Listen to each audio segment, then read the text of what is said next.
So this is the story. 10 days before Christmas, I woke up feeling rather strange. You know that feeling when you know that your body's not all together? And so I took a quick trip to see my doctor, and after a quick examination, he asks me to go next door to the lab for some blood tests. Not a pleasant thing to go to. 5 vials of blood later, 24 hours, I'm back for the results. And to my shock and horror, I've been diagnosed with type 2 diabetes.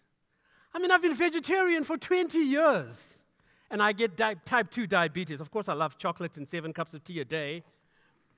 And I think that's why I'm this skin color, because, sometimes you cross it over, then you can't come back. But it made me really think about my life differently. I had to make serious decisions about my lifestyle. Some of the symptoms of diabetes include headaches, severe thirst, which I suffered from, and fatigue. Now, wait a minute. Now, how can I be a speaker or you be in business and suffer from fatigue? It really compromised my strength and the ability to become fit for purpose. You see, I only have one question for you today. In a world that's rapidly changing every day, the question is your business fit for purpose?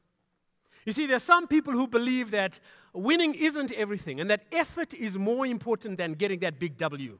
And to a degree, they're right. Winning might not be everything, but the will to win definitely is. You see, now, having a will to win and actually implementing it are two different things. The former is akin to a dream, and the latter entails definable steps that will turn that dream into a reality. And so for each one of us here, we might be asking ourselves the question, do we have what it takes? Do we have what it takes? But you have to understand what being fit for purpose is. The definition of fit for purpose is something that is good enough to do the job that it was designed to do. So if you want to create value for your customers, your shareholders, your staff, you need to understand 3 aspects in your business that are critical for being fit for purpose. Number 1, fit for purpose leadership. Fit for purpose leadership.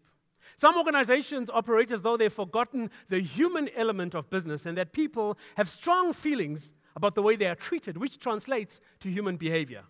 Leaders need to look at their employees and see them as more than just assets that need to be maximized. And that includes, problem solving, managing fear, managing people, overcoming obstacles, and helping people to work together as a team. Corporations today are looking for effective leaders who will look at situations, diagnose problems, assess possibilities, and make intelligent decisions fast. 2, fit for purpose organizational culture. Now, culture does more than inform individuals in an organization about their attitudes and their behaviors. Organizational culture is the very soul of the business that is responsible for generating human energy. Like a garden, organizational culture will develop whether you design it or not. And in fact, if you ignore it, it will continue to develop, but perhaps not in the intended direction that you had hoped for. You ignore it, office politics can proliferate, and they can become cancerous and block the free flow of information. Fear inhibits innovation, and people will try to do as little as they can in return for as much as they can get. And so organizational culture is actually a low-cost financial investment with a high economic return, and this is why great leaders pay attention to it. An authentic organizational culture at the soul of a business is something that your competitors cannot imitate. You see, culture, like soul, is an intangible commodity. Yet, given a little inspiration, this intangible commodity can be converted into untold wealth.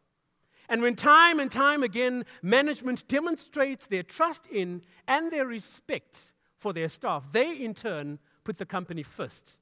And this mutual trust and respect unblocks channels of communication that liberate the human energy and makes this business successful. Finally, fit for purpose employees.